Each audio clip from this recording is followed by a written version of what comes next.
गोविंदाय नमो नमः। ब्रजे वसन्तं नवनीतचौरम् गोपाङ्गनानां जदकुलचौरम्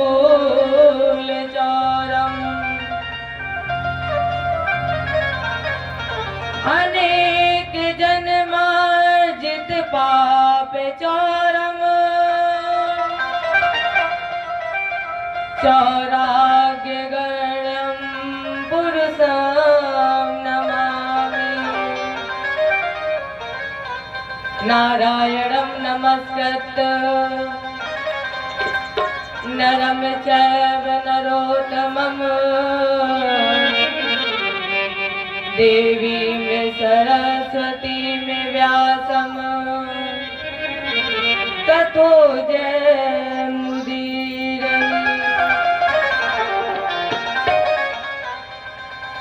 गिर को उठाए ब्रज गोपों को बचाए लीनो अग्नि से उबारे पांडु बालक मजारी के।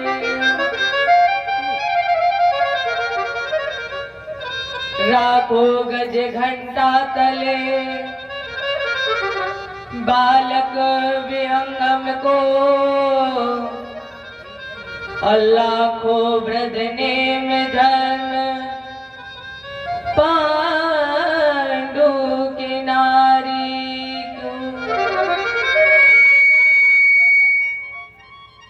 गज की अरज सुन ग्राह से छुड़ायो शीघ्र और भारत में राखो प्रण भीष्म ब्रह्मचारी को। तीन विगता पे हारी संत सुखकारी है जो मोहे तो भरोसो बाहि श्यामले बिहारी। हे पारथ के सारथी लाखों बार प्रणाम। आकर डोर संभालिए मन की छुट्टी लगा। भगत भक्त भगवंत गुरु चतुर नाम बप एक। अतन के पग बंधन किए नासक विग्रह करहु प्रणाम करम मन बानी करहु कृपा सेवक सुत जान। अतुलित बल धामम स्वर्ण शैलावदेहम धनुज बन कृशानम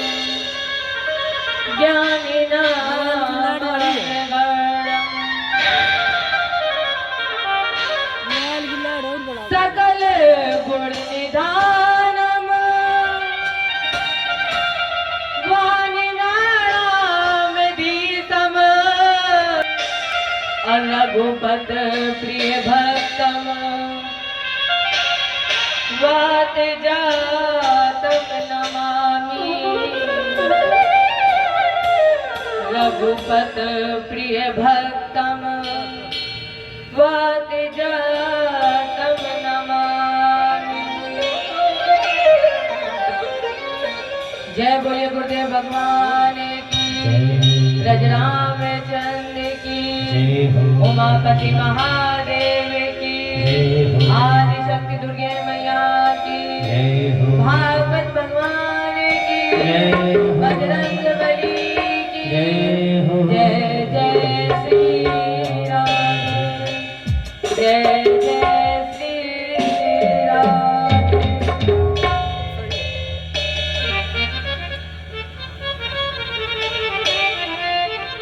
यहाँ पर उपस्थित समस्त श्रद्धालु भक्तजन, करुणामयी माताएं, इस व्यासपीठ से मेरा नमन स्वीकार करें। आइए कथा सुनने के लिए सर्वप्रथम अपने मन और वाणी को पवित्र करें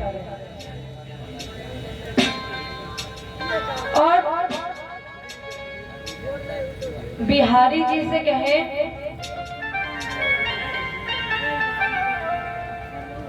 दिल दिया मैंने उस सावरे को,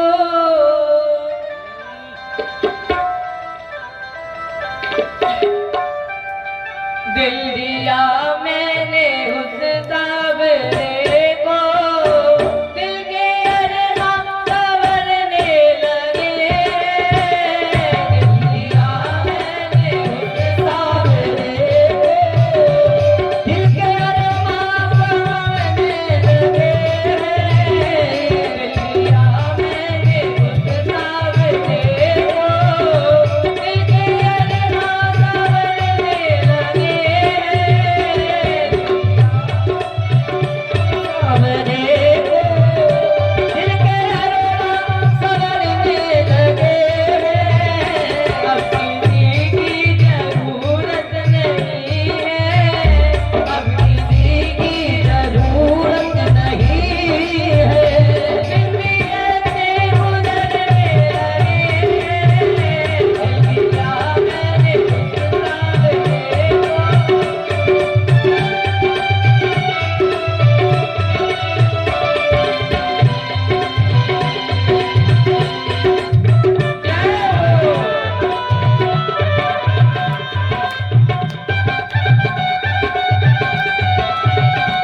व्यास जी लिख रहे हैं शिखरणी श्लोक में, असारे संसारे विषय विषय संगा कुल दिना क्षरार्थे क्षेमार्थे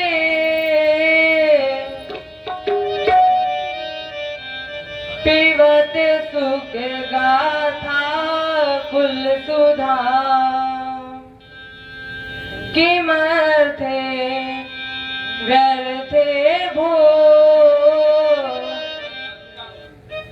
ब्रगत कूप धे कुत्सित कथेन परीक्षित तत् साक्षी।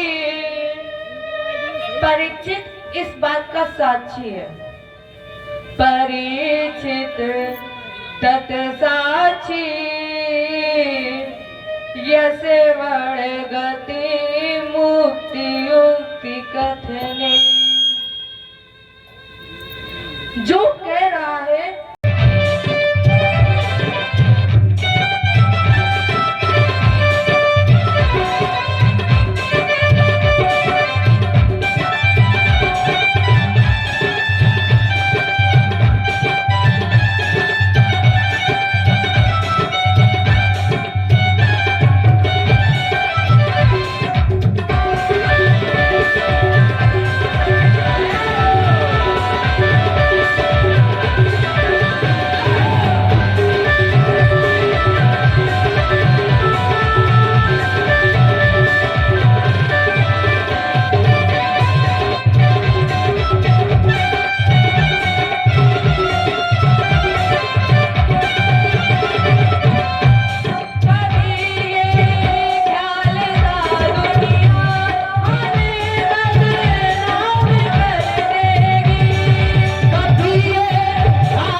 इसी कामना के साथ सभी लोग भगवत कथा को सुने। परमात्मा ने ये कभी नहीं कहा कि तुम कामना करो, परमात्मा ने ये भी नहीं कहा कि तुम कर्म ना करो। क्या कहा? भगवान ने जो संदेश दिया है, कर्मणा जायते जंतु कर्मणेव विवीयते सुखम दुखम भयम क्षेमम कर्मवादित पद्यते। भगवान ने नंद बाबा से गिरिराज पूजन के समय कहा, बाबा इंद्र वर्षा करेंगे, ये सोचना कायरों का काम है। केवल भारत भूमि ऐसी भूमि है जो कर्म भूमि है, और इस कर्म भूमि में नर्तन है कर्म योनि। कर्म योनि कर्म भूमि पर आए हो तो कर्म करना ही चाहिए। लेकिन राजन एक बात याद रखना, कर्म करने के बाद एक वाक्य हमें जरूर बोलना चाहिए, ओम ब्रह्मात्मनम अस्तु। कि अच्छा, गलती हम लोग कहाँ करते हैं कि जितना भी अच्छा करते हैं, अब पहले ये समझ लीजिए कि मनुष्य तन मिला कब, ये मनुष्य तन कब मिला, जब 50% पाप और 50% पुण्य ये मिलकर बराबर होकर सम होते हैं, तब मिलता है ये शरीर। और अब इसमें हम चाहे तो पाप कर ले और चाहे तो पुण्य कर ले। अब पुण्य की व्याख्या कौन करता है? वेद। अगर ये पूछा जाए कि आप जो कथा सुन रहे हैं ये पाप है कि पुण्य है, ये धर्म है कि अधर्म है, तो सब बोलेंगे धर्म है। पूछा जाए क्यों, तो जवाब यही मिलेगा कि हमें बुजुर्गों ने कहा है कि भगवान की कथा सुनना, भगवान के चरणों में समर्पित होना, ये धर्म है। और वेदों से भी पढ़ा है, हमें वेदों से ज्ञान दिया गया है। वेदस्य स्वरूप नारायण, नारायण स्वरूप वेद। वेद से जो हमें मिलता है उसके अनुकूल आचरण करना धर्म है, और उसके विपरीत आचरण करना अधर्म। वो अगर हमने प्रतिकूल आचरण किया तो फिर 83,99,999 योनियां हैं। और अगर हम वैदिक व्यवस्था के अनुकूल चले तो फिर हमारे आने के लिए खुलते हैं मुक्ति के दरवाजे।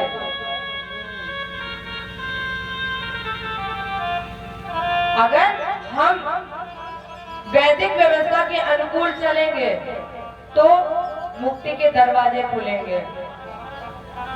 मुक्ति है क्या? मुक्ति का मतलब है किसी भी बंधन से टूटना। हमारे आपके ऊपर केवल 2 बंधन है। पहला बंधन महाभारत में प्रमाणित किया है कि हमारे आपके ऊपर जन्म से लेकर मृत्यु के समय तक एक ही बंधन है। किसका?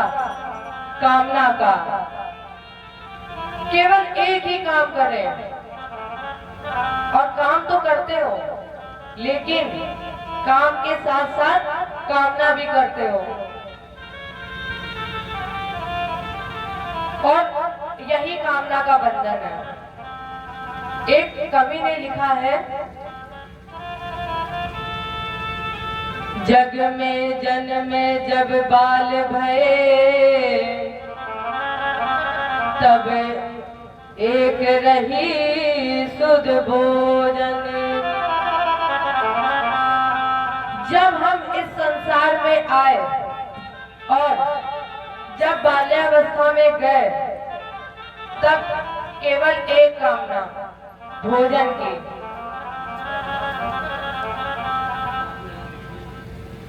और तन में करुणा आई जब ये प्रतिक्ली, तब प्रीत रही तरनी तन की। व्रत भये धन की तृष्णा। फिर लोग क्या कहते हैं? कहते हैं फिर लोग कहे सन की।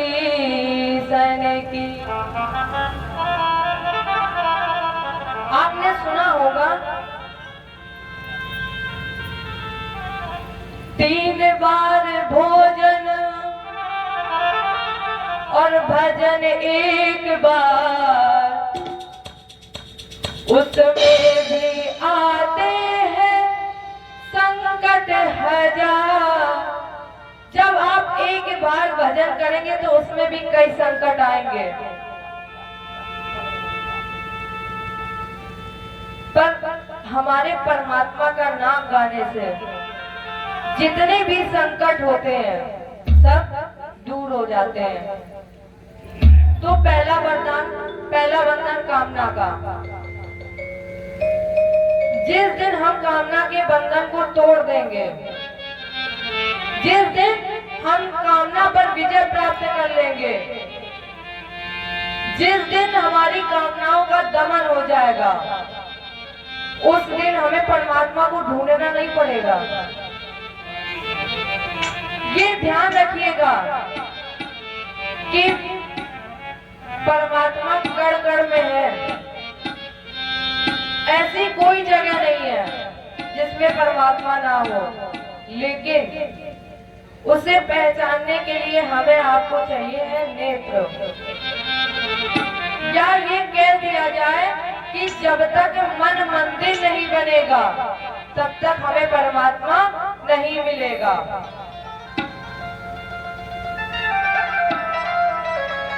और प्यारे, अगर इस बंधन से मुक्ति चाहते हो तो वेद व्यास जी लिख रहे हैं, निगम कल्प तर रोग लितम फलम, सुख मुखादमृत द्रव संयुतम, पिबत भागवतम रसमालयम, मुहुरहो रसिका भुवि भाव कहा। निगम कल्प, निगम कहते हैं वेद को, और वेद रूपी कल्प वृक्ष की डाल पर बैठा था एक पक्षी जिसका नाम है सुख। सुख माने तोता। दोनों विधाओं से ये निश्चित है कि सुख के द्वारा जिसमें चोंच लगा दी जाए वो वृक्ष सबसे मीठा हो जाता है। तो वेद रूपी कल्प वृक्ष की डाल पर सुखदेव जी महाराज ने जिस फल पर चोंच रख दी, जिस वाणी से प्रकट कर दिया है, वही भागवत रूपी फल है।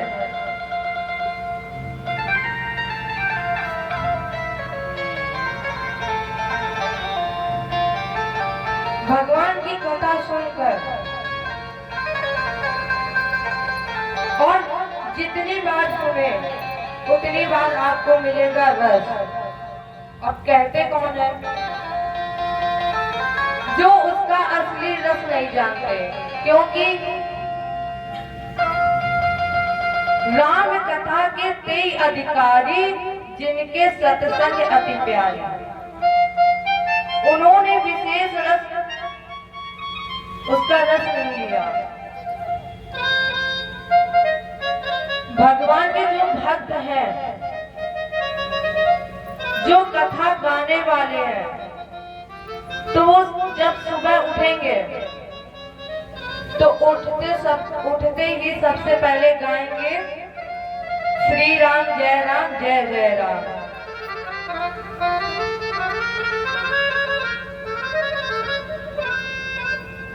उसी तरह भागवत की कथा है, जितना भी सुनोगे, जितना भी भजन करोगे, उतना ही उसमें डूबोगे।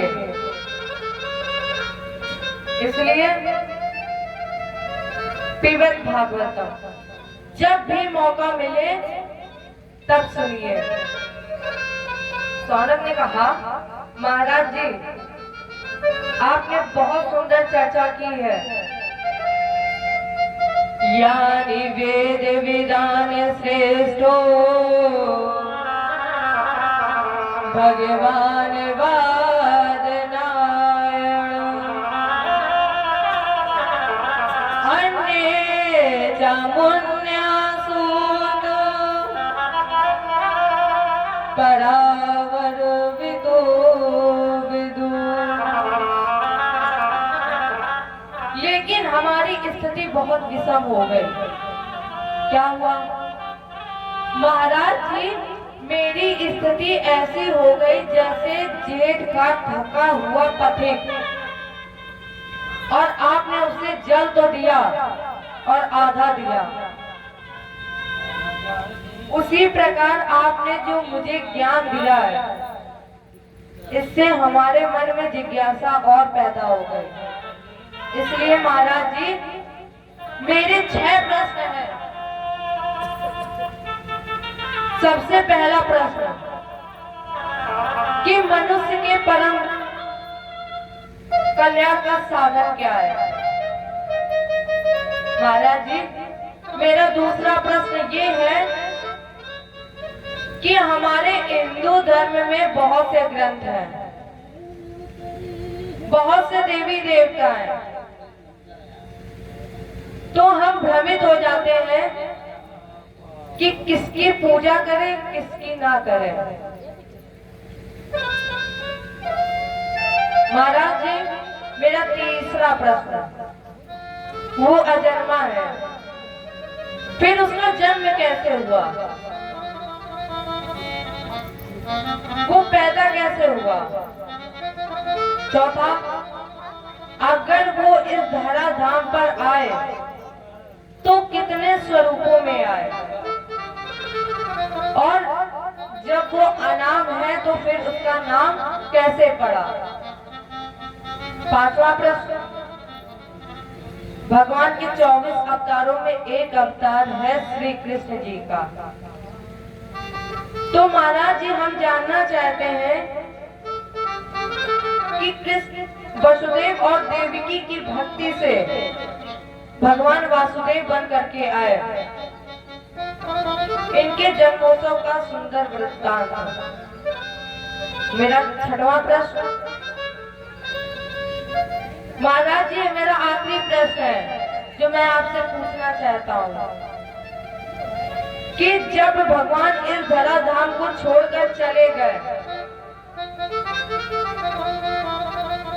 तो कलयुग आ गया। जब कलयुग आ गया तो धर्म की रक्षा किसने की? धर्म की सुरक्षा कैसे हुई? इसलिए मेरे महाराज जी ये 6 प्रश्न हैं। उसमें से महाराज जी मेरा पहला प्रश्न कि मानव के परम कल्याण का साधन क्या है? सूत जी ने कहा कि मानव के परम कल्याण का साधन है केवल निर्विकल्प भक्ति, निर्विवाद निश्चल निष्कपट भक्ति। कौन सी भक्ति? जिस भक्ति में कोई कामना ना हो।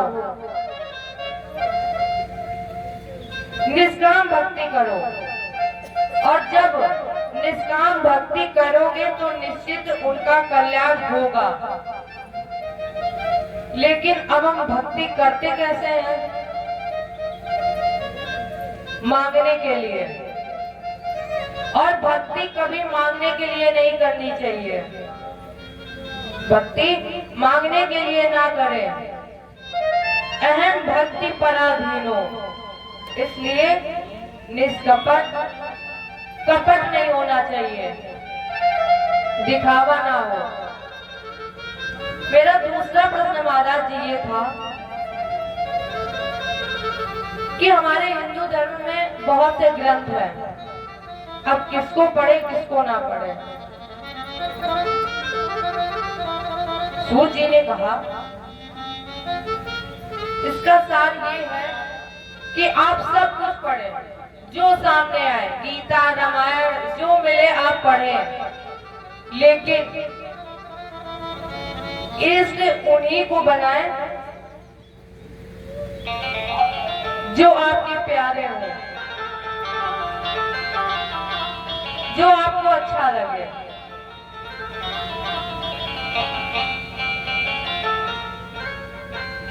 दूसरी बात कि मंदिर हमेशा घर के पास नहीं होना चाहिए, मंदिर हमेशा दूर होना चाहिए। महाराज जी मेरा तीसरा प्रश्न ये है कि वो अजन्मा है तो जन्मा कैसे? राजन बहुत ध्यान से सुनना। मेरा तीसरा प्रश्न, वो अजन्मा है तो जन्मा कैसे? सबसे पहले तो बाबा गोस्वामी ने इस प्रश्न का उत्तर दिया और उन्होंने लिखा, परम स्वतंत्र ना सिर पर कोई,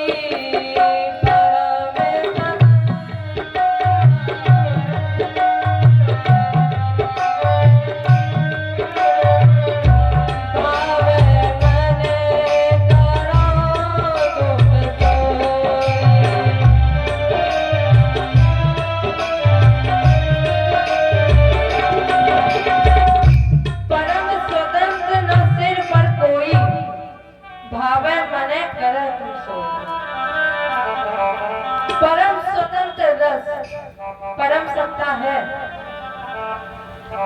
परम सत्ता होने के कारण उसे किसी आदेश की आवश्यकता नहीं है, तो फिर जन्मता कब है? बोले जब जब होए धर्म की हानि, बाढ़े असुर अधम अभिमानी, और तब तब धरी प्रभु विविध शरीरा, हरहि कृपा निधि सज्जन पीरा। तब तब आता है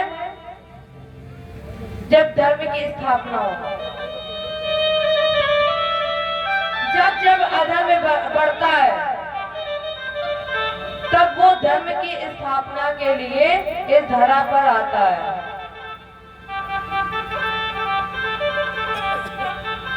और जब भगवान कृष्ण गए तो धर्म की रक्षा कैसे हुई? इसके लिए तुम्हें परीक्षित के प्रश्नों का उत्तर श्रवण करना चाहिए, जो सुखदेव जी ने राजा परीक्षित को श्रवण कराई। सूत जी ने कहा, महाराज जी सुनाइए। तो सूत जी बोले, उसको सुनने से पहले जरा विचार करो कि आखिर ये श्रीमद् भागवत है क्या? क्या है ये? इसमें तुम्हारे दोनों प्रश्नों का उत्तर मिलेगा। भागवत मन को शांति देने वाली समस्त बीमारियों की एक औषधि है, एक दवा है। दैहिक दैविक मानसिक चाहे हो भव की व्यथा, और सब लोगन की औषधि एक है श्रीमद् भागवती कथा।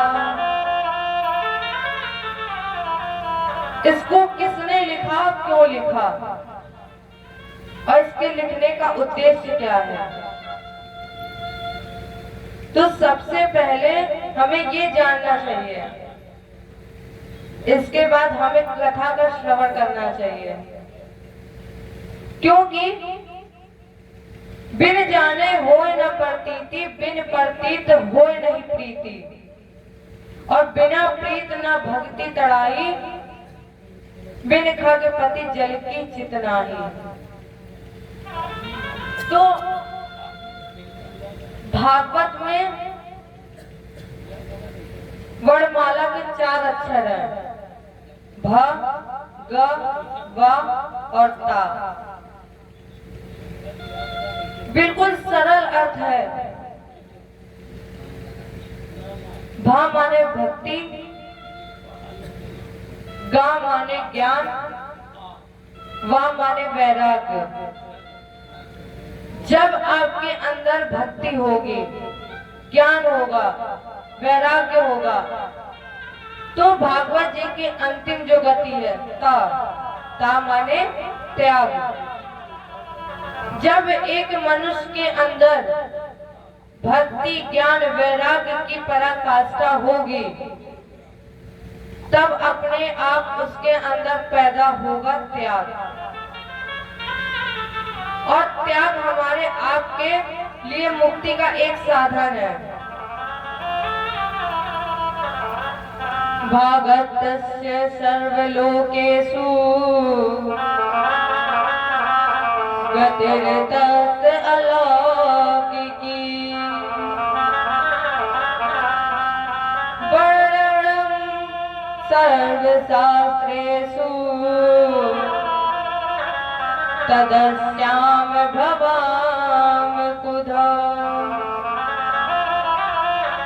भा माने प्रकाश, ये प्रकाश का सूचक है। तब वह निश्चित भव सागर से पार हो जाता है।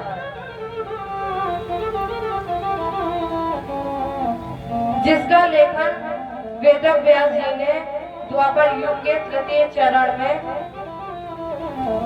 सांप्रयास नाम के आश्रम पर देवर्षि नारद की प्रेरणा से किया, और इन्होंने अपने पुत्र सुखदेव जी को इस कथा को श्रवण कराया और कहा, हम तुम्हारे थे प्रभु जी, हम तुम्हारे हैं, हम तुम्हारे ही रहेंगे, ओ मेरे तुम्हारे हैं प्रभु जी, हम तुम्हारे हैं, हम तुम्हारे ही रहेंगे, ऐ मेरे तुम हमारे हैं प्रभु जी, तुम हमारे हो, तुम हमारे ही रहोगे, ओ मेरे बोलो वृंदावन बिहारी लाल की।